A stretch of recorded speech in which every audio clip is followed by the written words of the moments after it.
Hello students, topic for today's lecture is horizontal effect.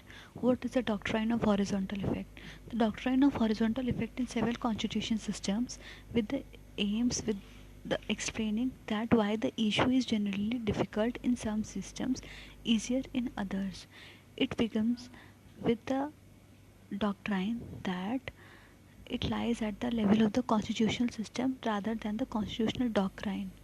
It also identifies some fairly obvious structural basis for the variations in difficulty, in particular whether the system's constitutional court is specialized or not, and whether the system is one which the constitutional court has the power conclusively to determine ordinary law.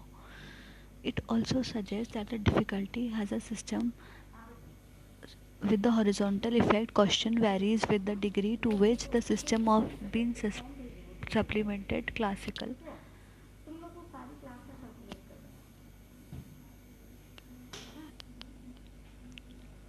and it there is a conceptual connection between the nation's constitutional commitment to social welfare rights and the relative issue regarding it. Now, the 14th Amendment provides that no state shall deny to any person within its jurisdiction the equal protection of the laws. African Americans purchased homes that were subject to the covenants that restricted their sale to whites only.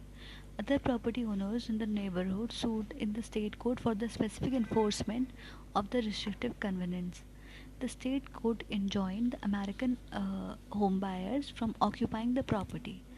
The US Supreme Court reversed the action of the state court was action of the state within the meaning of the 14th Amendment, and an injunction enforcing a racially restrictive covenant violated the Equal Protection Clause.